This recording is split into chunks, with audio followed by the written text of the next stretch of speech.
uma segunda-feira aqui na RC Brasil, a rádio da comunidade brasileira. Estamos começando mais um segmento do canal do imigrante para falar sobre coisas que afetam vocês no Brasil, quando vocês estão planejando vir para cá, e também para as pessoas que estão já aqui nos Estados Unidos. E antes da gente conversar com o nosso convidado de hoje, mais uma atualização, porque eu sei que está todo mundo ansioso para saber sobre essa nova medida provisória do Biden. Continuamos aguardando, realmente ainda não soltaram nenhuma informação extra. Continuamos aguardando até o dia 19 de agosto, tá? Gente, uma coisa super importante. Se tem gente cobrando você já sobre esse tipo de caso, não pague. Tá? Pode ser notário, paralítico, advogado. Ninguém sabe como que vai ser esse processo. A imigração ainda não soltou as instruções, ainda não falou sobre as taxas. Então, nós não temos nenhum parâmetro para cobrar ninguém para fazer esse tipo de caso.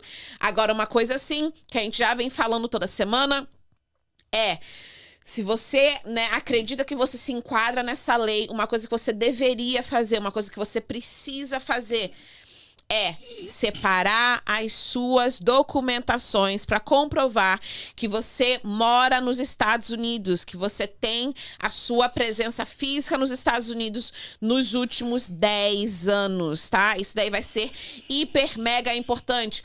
Doutora, como que eu provo isso? Uma das coisas é o seu imposto de renda. Eu sempre falo para meus clientes, gente, você chegou aqui, mesmo que você decidiu ficar aqui, faça o seu imposto de renda. Por quê?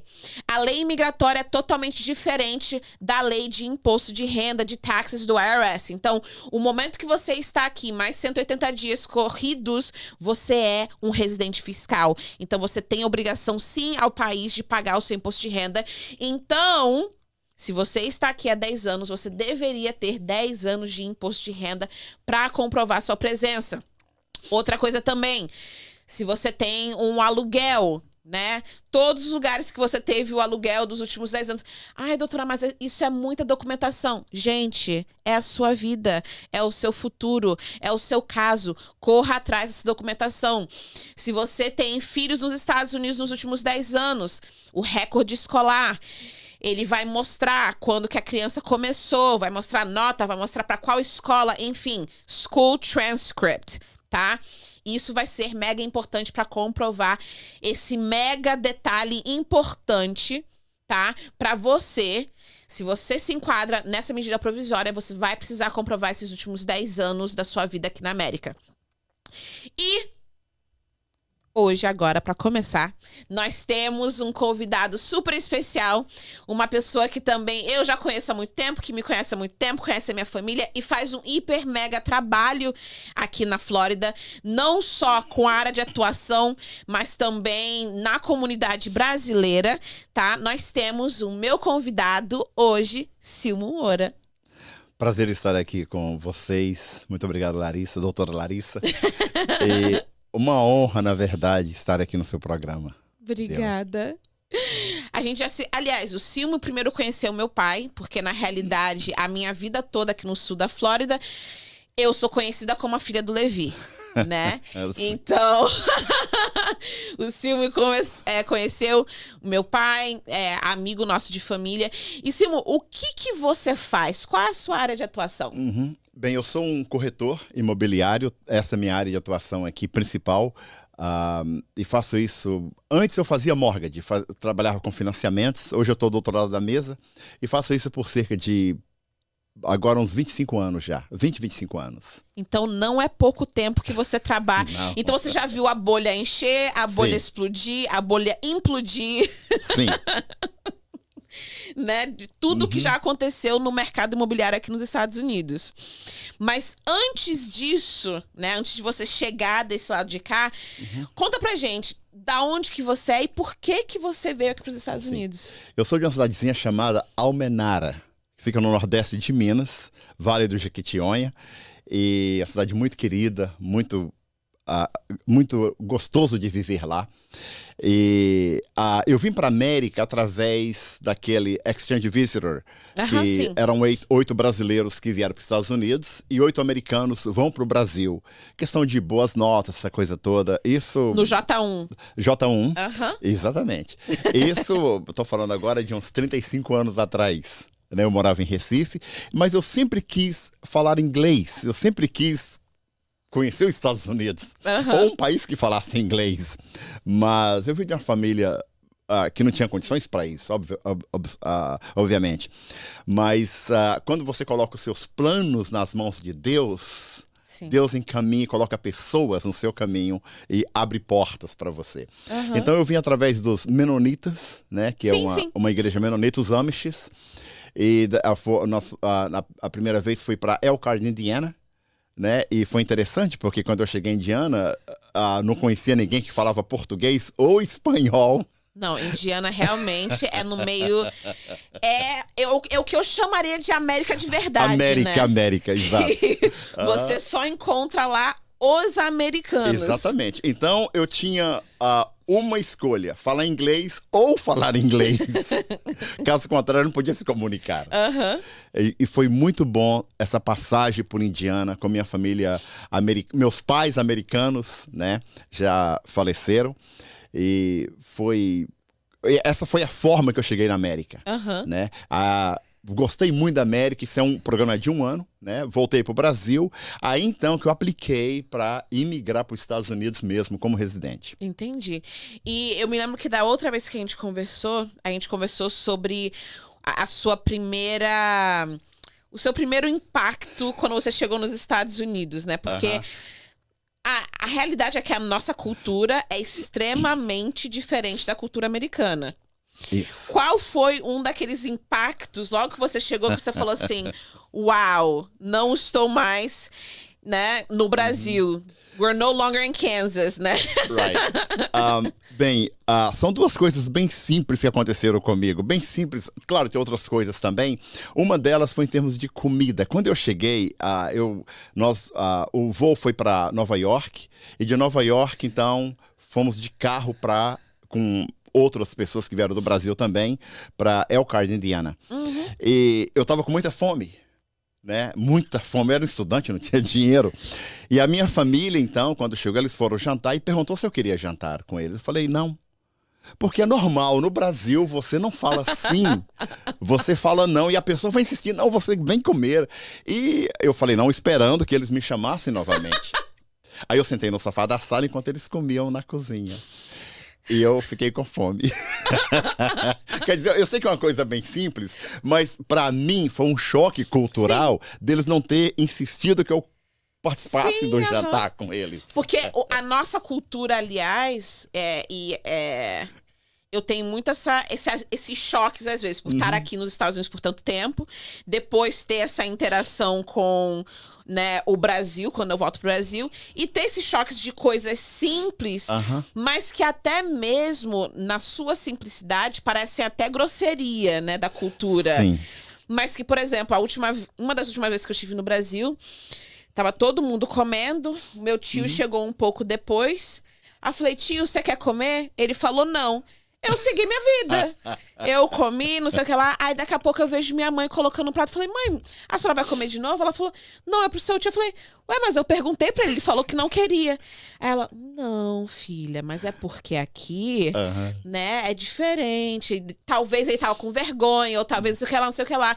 E aí, do outro lado da moeda também, é aquilo de você ir na casa de alguém e falar assim... Você quer comer? Aí você, não, obrigada. Você tem certeza? Não, mas come alguma coisa. Não, obrigada. Não, mas por favor. E você se sente constrangido até o momento que você fala, tá, ok, eu vou comer. Eu gosto muito da nossa cultura nesse sentido. Bem, é bom e ruim. No meu caso foi ruim. E o segundo choque, na verdade, que eu tomei, coisa simples também, foi no outro dia, quando eles me convidaram para almoçar, para alimentar, antes deles terminarem a frase, yes. Mas e tinha um feijão um pouco amarronzado, e a gente gosta de feijão. Baked beans. E aí, quando eu coloquei o feijão no prato, o feijão era doce. Foi terrível. Eu sei que são coisas mínimas, mas dos impactos que eu senti aqui nos Estados Unidos foi a questão da confiança que o americano tem nas pessoas. Sim. Né? O que você falar, eles acreditam, Aham. até se provar do contrário. Sim. Né? E em termos de segurança também, a tranquilidade que eles têm de fazer as coisas e confiar na sua palavra. Né? Sim. Eu acho até hoje isso muito louvável nesse país. E é até mesmo uma base jurídica, né? Que aqui a lei é, e se fala muito em todos os cantos, é que você é inocente até provado o contrário. Então eles levam muito isso, não só na convivência no dia a dia, quanto também na parte jurídica e quanto também na parte, que hoje em dia nós temos contratos de papel para firmar mais, mas quando você fala para alguém, e aliás, quando você está fazendo direito aqui, uma das coisas interessantes é que no Brasil, quando você assina algum contrato, você precisa reconhecer firma, você precisa ir para o cartório, você tem uma taxa a ser paga, você tem toda uma burocracia para falar, eu estou falando a verdade. E aqui, na área de contratos, quando você está aprendendo isso no Law School, o mais básico é que você pode estar num restaurante com uma pessoa e você pode pegar um guardanapo, escrever alguma coisa e os dois assinarem. Aquilo ali é válido. Uau. Você não precisa levar pro cartório. Aquele papelzinho, né? Todo aquele contrato é válido. Porque tem uma oferta, tem uma consideração, os dois concordaram, os dois assinados. Vocês são responsáveis por aquilo. A praticidade de vida na América compra qualquer brasileiro. Sim. O brasileiro que conhece de burocracia. Né? É muito prático, é muito fácil as coisas e rápido as coisas acontecerem. Sim, não, com certeza. E como que você entrou nessa área de real estate, né? Porque você veio primeiro para a escola, voltou para o Brasil, depois migrou para os Estados Unidos. Como que você caiu no mercado imobiliário? Isso. Quando eu cheguei na Flórida, eu fiz radiologia no Bethesda Memorial Hospital. Tem uma escola de radiologia, então eu tornei um técnico em raio-x. E eu gostaria de um dia ser um médico, um ortopédico. Bem, eu não consegui ser ortopédico. Mas eu trabalhei com vários ortopédicos, fazendo pós-cirurgia, fluoroscopia, aquela coisa toda. E trabalhei nessa área por 15 anos. Né? A gente fazia muito pós-cirurgias. E a minha mãe falava que quem compra terra não erra. Minha mãe sempre falava isso. Quem compra terra não erra. Esperta, viu? Então, eu comecei a comprar terras. Aqui tem um negócio que chama de tax deed, né? A pessoa não paga o IPTU ou property tax, você vai lá e paga e a propriedade é sua. E chegou um ponto, enquanto eu era técnico em raio-x, eu trabalhava então numa clínica na cidade de Boca Raton, na Flórida, e eu começava então a comprar terras e vendia as minhas terras. Eu comprava uma terra, sei lá, por $2, $3 mil, vendia por 4, vendia por 5. Então você ganhava em $1.000, $2.000. Chegou um ponto que eu estava vendo que eu estava ganhando mais dinheiro vendendo terra do que tirando raio-x e trabalhando em hospitais. E um dos médicos, nunca esqueçam disso, um cirurgião ortopédico, ele queria me dar a casa que ele tinha em Hollywood para eu vender para ele. Mas eu li nas leis que eu não podia vender porque eu não era licenciado, eu não era um corretor.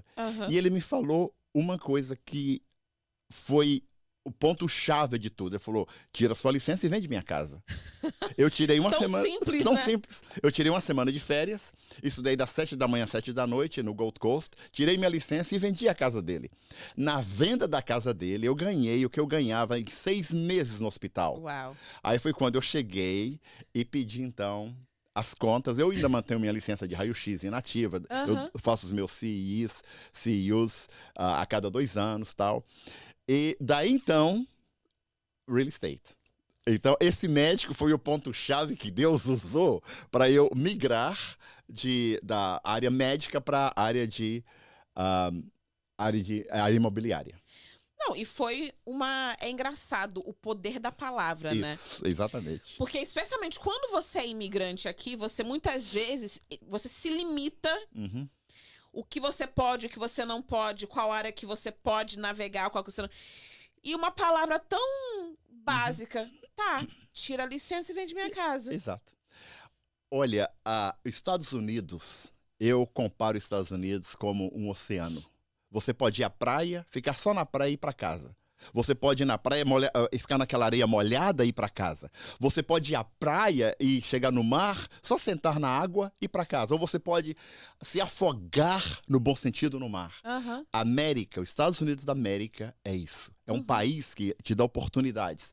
Agora depende de você. Sim. Você tem que regaçar as mangas e trabalhar. Sim. E se Deus está na frente, se as coisas vão ser para glorificar a Deus, pagar os seus impostos, ser pessoa honesta, você vai chegar onde você quer chegar. Não, Não isso tem é dúvida. verdade. Isso E é o país verdade.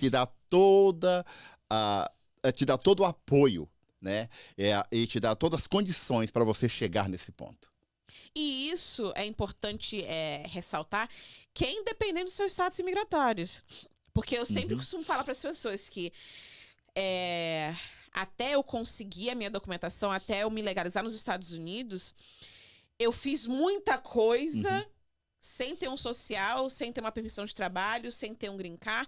Porque às vezes também a gente se para nisso. A gente fica assim, eu vou fazer quando eu tiver um green card. Eu vou fazer quando eu for cidadão. Eu vou fazer quando uma lei nova passar. Sendo que você se limita a viver a vida hoje, que tem muitas possibilidades, mesmo sem tudo isso. Eu sempre conto, o meu primeiro emprego aqui nos Estados Unidos, eu tinha 17 anos de idade, ainda não tinha social, não tinha nada, e foi numa joalheria no shopping de Boca. Para uma companhia judia, né, de Israel. Eles todos eram de Israel. E eu até hoje me lembro que eu cheguei lá, que isso na nossa época não era normal. Hoje em dia tem gente que no status do WhatsApp fala não sou documentado, porque, né, todo mundo fala, mas na época não. Eu cheguei pro gerente e falei, olha, eu tenho 17 anos, sou brasileira, não tenho social, não tenho permissão de trabalho, não sei o que vai acontecer no dia de amanhã. E eu me lembro dele virar pra mim e falar assim, eu vou te dar um emprego. Porque o americano, ele vai conseguir trabalhar em qualquer lugar. Mas você não. Então tá aqui. E foi a primeira oportunidade. E ali eu comecei a trabalhar, eu fui pra faculdade de Nova York, e sempre que eu voltava de Nova York, eu voltava pra trabalhar ali, sempre, sempre, sempre. E foi engraçado porque ele, anos depois, tem uma empresa de treinar cachorros, e ele que treinou os meus pitbulls. Não sei quantos anos depois daquele primeiro emprego. Então é o que você falou. As oportunidades, elas existem.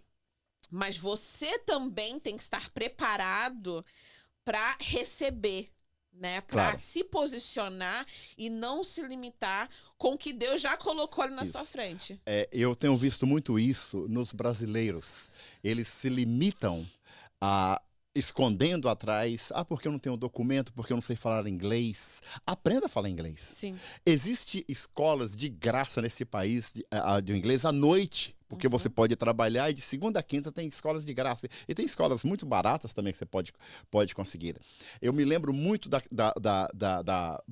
um bom exemplo seria o Josué e o Caleb, quando eles saíram do Egito, indo para Israel, e só sobraram os dois. E quando o Caleb, Moisés tinha prometido para ele as montanhas de Horebe, os montes, as partes mais lindas de Israel, e quando ele estava com 85 anos, e quando ele chegou lá, a terra já era dele, mas tinha gigantes, tinha pessoas morando na terra. Ele regaçou as mangas, foi lá e brigou pela terra. Meu amigo, se você não regaçar as mangas e brigar e lutar e aproveitar as oportunidades, Deus é bom, mas ele não é nosso babá. Deus vai te dar forças para brigar e para lutar. Sim. Só que Deus não vai fazer o dinheiro cair na sua mesa. Não vai fazer. Não tem árvores de dinheiro na América. Não. Eu sei que isso é um boato. Não tem ruas de ouro. Não tem árvores de dólar. Você realmente tem que correr atrás. Você tem que ir lá e fazer a coisa acontecer. E o país te dá toda oportunidade para isso acontecer. Eu costumo dizer que se você pegar água salgada do mar, colocar nas garrafinhas, você vende. É incrível o que você faz nesse país, prospera. Porque esse país esse país foi iniciado debaixo da bênção de Deus, debaixo da Bíblia, da palavra de Deus. George Washington, nosso primeiro presidente, a gente sabe disso. O temor que eles tinham diante de Deus e a prosperidade. Existem três coisas, basicamente, que nós temos que considerar Deus, considerar a família e a pátria. Baseado nisso, olha, o céu é o seu limite. Agora você tem que trabalhar. E depois que você deu esse primeiro passo, né, de pegar essa semana off, fazer o teste, eu também fiz a minha licença no Gold Coast, ninguém sabe, mas eu também já tive minha licença de corretora. Mantenho ela. Depois que você fez isso, nessa primeira casa que você vendeu, e aí você, né, deu suas contas lá, pediu as contas do raio-x. Como que foi o processo, né? Tá, e agora? Pra onde que eu vou? O que eu faço? Eu fui trabalhar com seu pai, na NLC. Grande Levi. Íamos juntos. Eu acho que eu pegava ele na casa dele, num apartamento ali na 4. Sim. E nós íamos junto pra Floridel. E acho que de vez em quando a gente voltava junto. De vez em quando ele vinha com o John Santos. Sim. Grande John Santos. Mas aí, depois eu descobri outra coisa, que nesse país tem o que chama de ajuda para quando você quer comprar sua primeira casa. Sim. Né? Em Boca Raton, eu trabalho com eles há mais de 20 anos agora, 15 anos, chama de SHIP Program, que a cidade de Boca Raton, por exemplo, te dá de 15 a 95 mil dólares para você comprar uma casa em Boca Raton, como o condado de Broward County, Palm Beach County. Então, aí eu conheci essas ajudas, eu comprei minha primeira casa. Depois eu descobri também a questão do tax deed, que eu já mencionei, onde que quem não paga o IPTU, você vai lá e paga para a pessoa e tem a propriedade. Eu não tenho coragem, isso é uma coisa minha, de fazer em casas, eu faço isso em terras. Sim. Né? Então, você compra terra hoje de 947 dólares no condado de Highlands County. Uau. Menos de $1.000 você pode comprar um lote. Estou falando de lote, um quarto de um acre, 10 mil pés quadrados, que pode construir uma casa até 3.500 metros quadrados, 500 pés quadrados, square feet, que é uma casa relativamente muito grande. Muito grande. Então, você pode comprar esses lotes através do tax deed. Né? Então, a gente vai descobrindo essas coisas. Eu tenho passado isso para muita gente. Né? Mas foi isso que é como uma bola de neve. Você vai crescendo, mas você nunca deve esquecer de onde você veio. Sim. E quem te colocou onde você está hoje, que foi a mão poderosa de Deus. Você trabalhou, você regaçou as mangas, você foi lá, você matou leões, sim. Mas Deus te deu força para que essas coisas acontecessem. E não esqueça as pessoas do seu lado.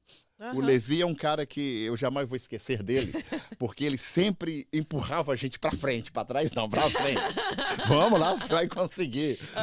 Né? Então, são pessoas que Deus coloca ao seu lado para te dar aquele puxão, como esse médico me falou, tira sua licença e vem de minha casa. Ele falou uma frase e virou as costas e tudo aconteceu, né? Então, basicamente foi esse caminho. A gente faz tax deed, até hoje, faz real estate até hoje, desde Airbnb, a short-term rental, casas de temporadas, VRBOs, Expedia, aluguéis, construção, lotes, tanto comercial como residencial. Sim. O que envolve real estate, nós fazemos. Uau. E uma pergunta que eu acho que muitas pessoas, especialmente hoje na Flórida, fazem, né? Como que é para um imigrante, né, que talvez não tenha documentos, conseguir chegar a qualquer um desses benefícios? Existem benefícios para eles? Eles conseguem comprar uma propriedade? Especialmente depois dos últimos 2 anos do DeSantis, alguma coisa mudou que realmente impeça um imigrante que não tem ainda a documentação de conseguir progredir nessa área de comprar imóveis aqui? Tem várias situações que pode acontecer. Se ele tem um IT number, ele pode comprar casas a partir de 25% a 30% de entrada. Né? E tem um programa novo que surgiu agora do FHA com IT Number, que é 3,5%. A cada $100 mil, você tem que ter $3.500. É um programa que tem uns highlights que exigem mais para pessoas que não têm documentação ainda. Sim.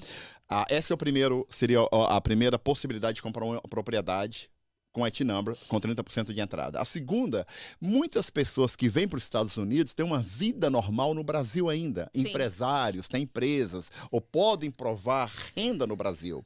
Eles podem comprar como estrangeiro, com 30% de entrada também.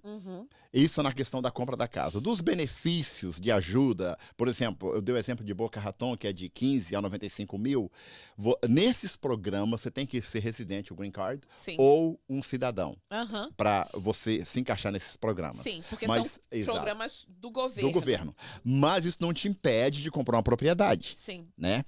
Sobre a questão do tax deed, que são compras baixas, são propriedades baixas, ou foreclosures, ou auctions, que acontecem em Broward County toda quinta-feira pela manhã, qualquer pessoa pode comprar. Você pode, obviamente, você não poderia fazer um financiamento.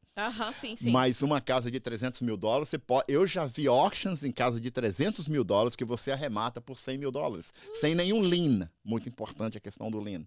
O que é um lien? Lien é o seguinte, vamos dizer que a casa ela vale 300 mil dólares e a dívida na questão do tax, do property tax, do IPTU, é de 50 mil dólares. Mas existe alguns julgamentos na casa de construtores que fizeram a casa que não foi pago. Então eles colocam um lien numa letra, a gente chama no Brasil, ou um julgamento contra a casa. Lembra que o comprador, automaticamente, todas aquelas dívidas agora é do comprador. Então, é muito perigoso isso também. Por isso que eu sempre falo ajuda de um advogado ou de um bom corretor, para que você possa fazer um title search.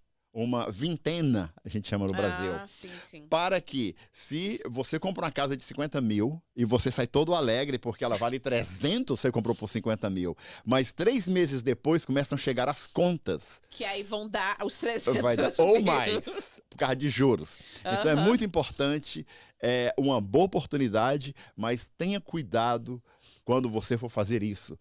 Sempre tenha acompanhamento de um profissional e vale a pena pagar um profissional para você não se machucar amanhã.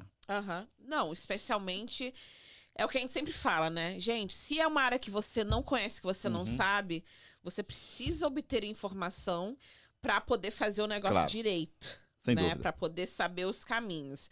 É uma coisa que talvez você escute muito, eu sei que eu escuto muito, que é: doutora, se eu comprar uma propriedade nos Estados Unidos, eu posso aplicar para um green card?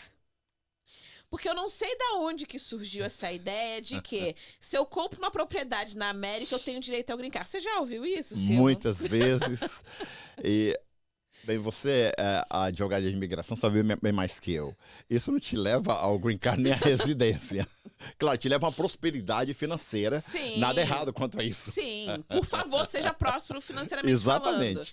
Né? Mas eu acho que é um ponto de esclarecimento importante, porque muitas pessoas falam: doutora, mas eu tenho uma casa nos Estados Unidos, por que eu não posso ter o green card? Ou então, eu quero fazer o investimento, porque a gente sabe que existe vistos de investidor. Sim. Mas aí a pessoa fala assim: eu quero investir. Ok, show de bola. O que você quer investir? Eu quero comprar uma casa. Eu entendo que isso é um investimento para propósito de renda, mas não é um investimento a propósito de imigração, né? Correto. E outra coisa também importante, e que talvez você veja muito, são investidores que vêm para cá, até mesmo procurando imóveis comerciais para o seu business, brasileiros, que não fizeram sua pesquisa da maneira que eles deveriam fazer. E aí a pessoa não entende que você, brasileiro, que quer fazer o que é chamado de visto E2 aqui nos Estados Unidos. Quando a gente voltar do comercial, eu vou falar um detalhe muito importante para vocês sobre isso, porque muita gente não sabe, muita gente se pergunta, e a pessoa acaba comprando o imóvel comercial para tocar um business e não é o que ele achou. Mas, antes da gente falar sobre isso, a gente vai entrar no comercial. Mais uma vez, agradecer a RCN, Pastor Francisco, por sempre estar apoiando aqui a RC Brasil, a rádio da comunidade brasileira. A gente já volta. Se Deus está aqui, pra que tristeza? Se Deus está aqui, eu dou beleza. Se Deus está aqui, não me preocupo amanhã.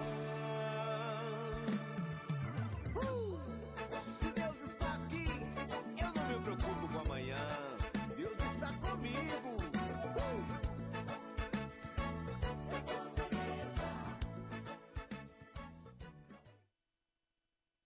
Estamos de volta para continuar nosso bate-papo aqui com o Silmo Moura sobre imóveis, sobre corretagem e também sobre como muitas pessoas acham que a corretagem talvez seja uma forma de migrar para os Estados Unidos.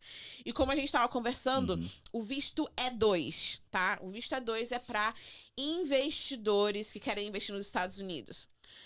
Ponto importantíssimo para vocês, brasileiros.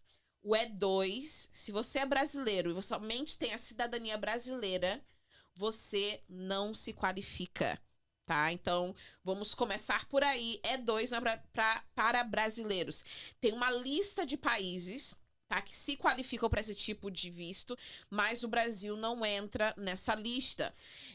Países como Itália, Espanha, até mesmo o Chile, né, entram nessa lista. Mas o Brasil não. Então, se você só tem cidadania brasileira e você tá pensando, poxa, quero investir nos Estados Unidos, você tem que olhar outras opções, porque você não vai se enquadrar no E2 se você somente é brasileiro. Outra coisa, se você tem, tá, outra cidadania, quando a gente fala sobre investimento aqui, a gente não está falando sobre você comprar propriedades que vão te render dólar. Não é sobre isso.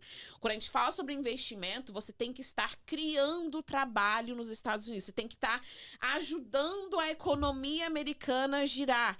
E quando você só compra uma propriedade e você, vamos supor, aluga, isso não se enquadra no investimento para eles ao nível imigratório. Então, isso é muito importante as pessoas saberem.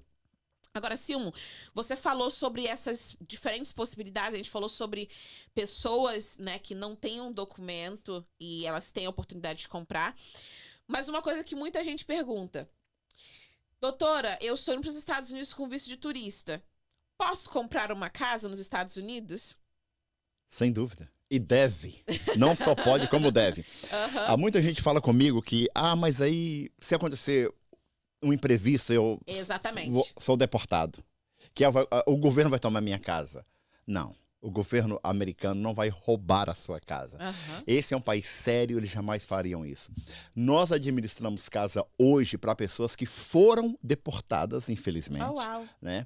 A casa está alugada. Já vendi casa para...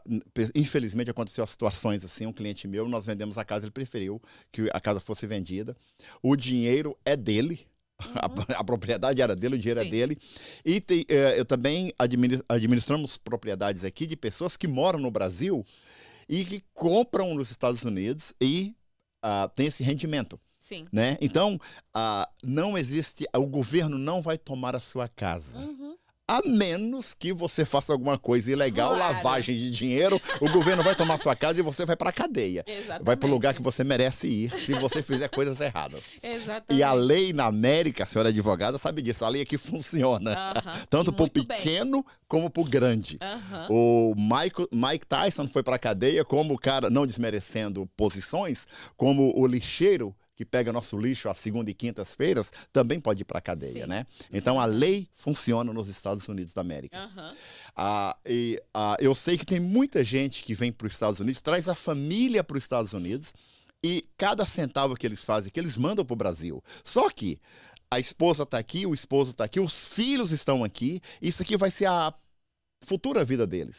Gente, a sua família, que é o que mais você ama, está aqui. Invista onde está a sua família, né? Se algum dia você for para o Brasil, até lá você tem 2, 3, 5, 10 casas, vende uma, e agora você vai chegar no Brasil com dinheiro em mão. Sim. Terra de cego, quem tem um olho é rei. No Brasil, as vendas acontecem por permutas. Eu te dou meu carro, eu te dou minha fazenda, te dou isso, te dou aquilo. Você chega no Brasil com dinheiro na mão, uma propriedade de R$1 milhão, você tem o poder de oferecer bem mais baixo, porque agora você não tem permuta, mas você tem dinheiro em mão, né? Então, são as coisas que eu falo para muita gente, que eles moram de aluguel aqui e constroem ruas e prédios no Brasil, que eles talvez vão ver. Então, se você investir aqui, você tem esse lucro aqui, esse retorno aqui no aluguel, só que você está trabalhando com dólar, que é a moeda comercial. Sim. Não precisa falar muito do dólar. Então, o que você prefere? Porque o dólar tá quase 6, né? Exato. Então, você está trabalhando com a moeda comercial universal. Se você for para a China com dólar, você tá bem, né? Então, eu falo muito para as pessoas que trazem a família, imigram para os Estados Unidos, moram de aluguel e compram o Brasil. Sim. E hoje, em média, vamos supor aqui, não supor, vamos falar sobre o estado da Flórida. Qual é a média de um aluguel comparado ao financiamento, né? Ao mensal que vai ser o financiamento? Eu vou falar de um imóvel comum. A gente pode falar de imóveis mais altos também. Vamos dizer um apartamento de 2 quartos, 2 banheiros, que é o básico, né? 2,2. Você compra uma média, dependendo da cidade, entre 180 e 250 mil dólares, em média, né? Esse apartamento hoje, o aluguel dele está entre 1.800 a 2.200, talvez 2.500 dólares, novamente, depende da localização, muito importante. Um imóvel em Boca Raton de 200 mil dólares, por exemplo, estou falando de um imóvel classe média, um imóvel básico. Esse mesmo imóvel na cidade de Pampro, ou talvez mais norte, ou mais sul, ou mais oeste, ele talvez seja uns 20 a 30 mil dólares mais baixo, né? Em média, esse imóvel está de 1.800 a 2.500 dólares. O seu financiamento, possivelmente, você vai pagar entre 1.600 a 1.800 dólares. Então, o aluguel paga o imóvel. Sim. Em outras palavras, você vai ter um imóvel que está sendo pago pelo aluguel e você não vai disponibilizar, você não vai usar dinheiro do seu bolso.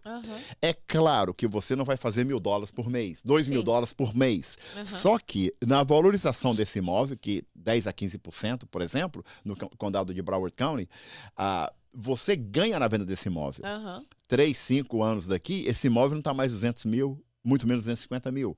Né? Nós temos hoje em dia 840 pessoas por dia estão chegando no estado da Flórida. Né? Nós moramos no estado que o mundo quer morar aqui. Nós temos verão os 12 meses. De janeiro a janeiro, você pode ir à praia. Esse é o sonho do americano que mora em New England, que mora lá no norte. Né? Então, você tem, quem mora no estado da Flórida, principalmente, já que nós estamos aqui, você tem uma mesa farta colocada na sua frente. Você pode sentar na mesa e passar fome, com a comida sendo servida. Então você tem que estender a mãozinha lá, fazer alguma coisa e trazer a comida até a sua boca. Trabalhe. A oportunidade vem. E Deus vai abrir as portas e Deus vai colocar pessoas no seu caminho para que isso aconteça. Mas você tem que fazer alguma coisa. E a gente vê essa preferência pela Flórida até mesmo durante o Covid, né? Que a gente teve uma alta da galera de Nova York, da galera da Califórnia, todo mundo vindo para cá. E, aliás, complicou um pouco pra pessoa da Flórida comprar alguma coisa, porque eles, obviamente, o mercado de lá, as coisas são mais caras. Eles estavam vendendo as suas casas e chegando aqui com cash pra comprar tudo. Então, foi complicado aí por um tempinho. Nós temos o sonho americano. E o americano tem um sonho da Flórida. O americano do norte, ele nasce, ele cresce limpando gelo todo santo dia, principalmente no outono, no inverno. E a promessa para ele é o seguinte: quando eu tiver 55 anos, 60 anos, eu vou embora para Flórida. Eu vou me aposentar. Lembra que 30 anos atrás, esse americano, o Baby Boomers, ele comprou essa casa por 200, 300 mil dólares em Nova York, New Jersey, Massachusetts, no norte do país, ou então na costa norte-oeste do país. Então ele comprou essa casa lá 30 anos atrás. 30 anos depois, ele está com 55 anos, filhos formados, só está ele e a esposa dele, o empty nest, o ninho vazio. Só que essa casa que ele comprou a 200 mil dólares, 300 mil dólares, hoje ela vale $1,5 milhão. Ele vende essa casa, ele está com $1 milhão a $2 milhões de dólares no bolso, chega no estado da Flórida e vê uma casa de 3 dormitórios, 2 garagens, 2 banheiros com piscina por 600 mil, 700 mil. Que pra gente às vezes tá caro, mas pra quem vem de Nova York e morava num apartamentozinho desse tamanho, é maravilhoso. Exato, ele tá morando na terra, no chão, ele paga essa casa e vive. Então, esse é o sonho do americano. Né? Nós temos o sonho americano, mas é o sonho do americano. É a Flórida. A Flórida. Então, esse estado é um estado próspero. Nós temos uma política muito boa, um governo que realmente dá o sangue. Eu já tive condições algumas vezes e ele ama a Flórida, ele é da Flórida, ele é filho de imigrante, inclusive neto de bisneto de português, por isso que ele fala um pouquinho de português. Quebrado, mas fala. Então, nós temos, a Flórida é uma mina, e você pode fazer parte dessa mina. Depende de você. E você agora mencionou isso, geralmente eu não toco nisso, mas você falou, então eu vou tocar. Tem muita contradição sobre o DeSantis, né? A política dele sobre imigrante na Flórida, sobre não ser mais, ou na visão de alguns, um estado santuário, né? Por conta de algumas leis. Mas eu acho que, de uma forma geral, quando a gente fala sobre as oportunidades que existem na Flórida, independente se você for um imigrante ou não, a Flórida ainda assim tem muitas oportunidades para os imigrantes. Sim. Nós temos que ir para o Texas para responder essa pergunta. Lembra que no governo democrático do Biden agora, muita gente foi permitida entrar nos Estados Unidos. E nada errado com isso, eu sou imigrante, como nós somos imigrantes aqui. Agora, eu acho que tem que ter uma peneira para quem entra no país. E a questão do DeSantis ser contra isso, porque entrou nesse país, e nós sabemos disso, pessoas que vieram para acabar com esse país, terroristas. Sim. Né? É um fato verídico. É um fato verídico. O que o DeSantis fez, que falou, no meu estado, não. Por isso que ele foi contra essas leis. O DeSantis, ele é filho de imigrante, a nossa vice-governadora Nunes é filha de imigrante, a Casey, a esposa do DeSantis, é bisneta de imigrantes. Então nós temos um governo feito por imigrante. Né? Ele não é contra o imigrante, ele é contra, sim, a imigração ilegal. Ele é contra, sim, criminosos que nos seus países cometem crime e vêm esconder nos Estados Unidos. Esses caras merecem ser presos aqui, cumprir a pena aqui, ser deportados e cumprir a pena lá também. Ele é contra pedófilos que arrasaram o vidro das crianças no país deles e vêm esconder nos Estados Unidos. E eles estão sendo abertos as portas para eles estarem aqui. E o DeSantis falou, no meu estado não. Tanto é que o DeSantis sempre fala, você imigrante pode entrar pela porta da frente dos Estados Unidos, sem problema nenhum, e na Flórida também. Agora, não venha esconder os seus crimes aqui, que nós vamos descobrir quem você é, e nós vamos pegar você, e nós vamos prendê-lo. Isso é um ponto super importante, mais uma vez. Eu acho que hoje em dia nós temos muita informação, mas informação incorreta, né, sobre imigração. E eu sempre falo para as pessoas, gente, hoje em dia o acesso à informação é literalmente, um dedo acesso, né? É isso. Mas a razão que a gente fala sempre que é importante você falar com um profissional é para que você tenha acesso às possibilidades reais do país. Para que você não venha cego, sem saber o que você pode e não pode, e você às vezes acaba jogando oportunidade no lixo, porque você não se preparou bem. Recentemente eu tive uma pessoa que mandou o currículo lá para o escritório, para trabalhar lá no meu escritório, e tava lá o endereço, tudo bonitinho, e eu fui conversar com essa pessoa, né? Eu perguntei, quanto tempo que você tá aqui? E, gente, entenda, eu sou uma advogada de imigração. Então eu vou fazer todas essas perguntas porque eu sei. E aí eu perguntei pra essa pessoa, falei, quanto tempo que você tá aqui? 1 mês. Quando você fala isso, eu já tenho mais 10 perguntas pra te fazer. Aí eu perguntei, você tá aqui já há 1 mês. Você fala inglês? Estou estudando. Então a resposta é não, você não fala inglês. Continuamos. Você tem permissão de trabalho? Não, mas estou prestes a entrar em processo assim que passar o prazo. Só que aí a pessoa esquece que tá falando com uma advogada. Aí você fala, tá. Primeiro, qual o processo? Eu tô vendo pra talvez dar entrada no EB2NW, que um dia desse a gente vai bater um papo sobre isso, que é um tema que acaba com a minha paciência, rapidamente. Mas eu falei, tá, qual é a base desse caso que você vai dar entrada? Ela praticamente ganhou uma consulta de graça. Falou, eu sou advogado no Brasil. Eu falei, mas qual é a base? Porque advogado no Brasil, a não ser que você tenha uma área muito específica Você não consegue provar nos Estados Unidos que a sua área de atuação é de importância a nível nacional. Porque nós temos leis totalmente... Correto. Gente, se eu preciso de uma outra licença para atuar em outro estado, porque os estados não são o mesmo, como que você vai provar para os Estados Unidos, um país que tem várias leis diferentes, que você que veio de outro país, a sua área é de importância nacional para eles? Aí a pessoa virou e falou assim... Ah, não, mas se tiver um business plan bem bolado ou um professional plan bem bolado, você consegue. Aí eu na minha cabeça, moça, isso é o básico do básico.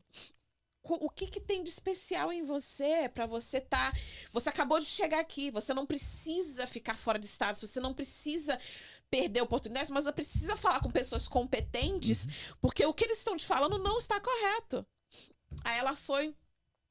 Eu, né, me estressei rapidamente, porque também os hormônios de menino não batem muito bem na hora da situação.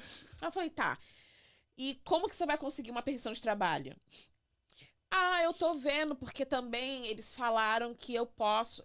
Detesto eles e todos. São pessoas que, se eu conhecer um dia na minha frente, talvez eu perca a cabeça. Mas, enfim. Eles falaram que eu talvez também possa fazer uma petição por um patrocinador. Aí, pronto, minha cabeça já... Aí eu... Tá, mas por um patrocinador vai demorar 4 anos pra você ter uma permissão de trabalho? O que a sua equipe jurídica falou? Eu não tenho equipe jurídica. Eu só conversei com algumas pessoas... que eu não sei quem são essas pessoas. Enfim, você vai entrando num buraco sem fundo e sem fundamento. E uma pessoa jovem, uma pessoa que pode trazer muito, acaba sendo totalmente mal assessorada de como migrar para os Estados Unidos. E daqui a pouco, 6 meses passam, e você talvez deva entrar numa petição que não tem fundamento, que não vai mudar a sua vida, que você vai acabar, no final, indocumentado nos Estados Unidos, sem necessidade. Essa é a razão de você ser assessorado por um profissional. E uma das coisas também que a gente tem feito ultimamente, as pessoas que estão vindo do Brasil para cá, né? Elas têm uma renda no Brasil, elas têm trabalho e podem provar renda. Um aluguel, em média, $2.500, $3.000, elas vão pagar aqui. No mortgage, no financiamento, elas podem pagar menos que isso. Então, se você tiver um bom corretor, um bom advogado trabalhando com você enquanto você está no Brasil, antes de você sair do Brasil, compre um imóvel nos Estados Unidos e venha para o seu imóvel onde você tem o benefício, você já tem um imóvel ali. Quando você vende esse imóvel, você ganha o lucro dele. No aluguel, você pode perder até seu depósito. Porque se tiver um buraquinho na parede, eles vão falar que aquele buraquinho da parede vai custar $500 para consertar. Sim. Então, uma das coisas que quando você é assessorado no Brasil, antes de migrar para os Estados Unidos, fale com um profissional, porque ele vai te direcionar, que ao invés de você pagar $3.000 de um aluguel, você vai pagar $2.000, $2.500 do que é seu, do imóvel seu. Sim. E aí, então... E daqui a 10, 15 anos, 5 anos, o que for, quando você vender esse imóvel, caso você venda ou compre outros, você já tem um lucro do dinheiro e tem todo aquele retorno, né, financeiro. Então, mas para que isso aconteça, é claro que pessoas vão te falar, mas você está no Brasil, você não pode comprar aqui? Pode. Várias pessoas no Brasil hoje estão com financiamentos e alguns talvez estão assinando escritura hoje, né, comprando imóveis, investindo num país onde a moeda é a moeda universal, é a moeda comercial, é o dólar. Então, isso é importante a pessoa saber, gente. Tem como você fazer aliás, em tudo na vida tem como você fazer um planejamento, mas especialmente nessa situação, né, quando a gente fala sobre corretagem de imóveis, quando a gente fala sobre imóveis na América, tem como você estar no Brasil e fazer esse planejamento. Sim. Ah, doutora, mas o dólar tá tão alto, então para mim ficar caro. Gente, com planejamento, tudo dá certo. Exatamente. Né? O dólar sempre esteve alto, o dólar pode dar uma variada, pode sim. Mas acontece que você vai gastar o dólar alto ou o dólar baixo. Se você vir, você vai gastar de toda forma. Exatamente. Então, usa o que você tem e faça. Outras coisas que eu faço quando o pessoal quer alugar aqui, antes de sair do Brasil, não feche a sua conta no Brasil. Antes de fechar sua conta, pega o extrato. Existem vários condomínios, vários proprietários, as propriedades que nós direcionamos, várias propriedades que nós usamos o extrato bancário do Brasil. Aham. Então, antes de você limpar o seu banco, tira o extrato bancário, manda para o seu corretor, para a pessoa que está te assessorando, para que através disso possa alugar um imóvel. Depois, você pode tirar o dinheiro do banco. Depois você decide sua vida. Decide sua vida. Não me fale. Mas é verdade, as pessoas às vezes no desespero Sim. acabam tomando decisões que não vão ajudar Não. no futuro. Vai prejudicar. Exatamente, vai ser mais. Vai prejudicar mais do que ajudar. Então, eu acho que isso é super, hiper, mega importante. Então, se você pudesse falar assim, gente, se você está planejando vir para os Estados Unidos, essas são as 3 coisas que eu te falo, não somente sobre imóveis, mas da sua experiência na América, para essas pessoas pensarem, cogitarem na hora de virem para cá. Entre pela porta da frente. Porque amanhã, num ajuste de status, vai te ajudar muito com uma profissional como a doutora Larissa. Segundo, coloque Deus nesse business, coloque Deus nessa coisa, nessa decisão. E quando você chegar aqui, tem pessoas honestas, pessoas idôneas, e esteja com essas pessoas que elas podem te ajudar e para você chegar a um ponto onde você quer chegar. Mas nunca esqueça, Deus, família e a pátria. Você está vindo para uma pátria que ama você. Ame onde você está. Eu amo os Estados Unidos porque foi aqui que eu criei meus filhos, foi aqui que Deus nos prosperou, e até os bens que nós temos no Brasil também vieram desse país. Então eu não posso ser como porco que come e vira o coxo, né? Então tenha um coração grato, e isso vai te levar a lugares que você jamais pensou que você poderia chegar. Muito obrigado, Silvio, por estar com a gente Obrigado hoje. a você. Gente, espero que vocês tenham aproveitado essa informação. Se vocês não assistiram desde o início, vai estar aqui no canal, então comece de novo e assista, porque tem muita coisa boa pra vocês. Independente se você está no Brasil ou na América, aqui no canal do Imigrante, na RC Brasil, Rádio Comunidade Brasileira, é onde você tem as informações que fazem toda a diferença. Tchau, tchau.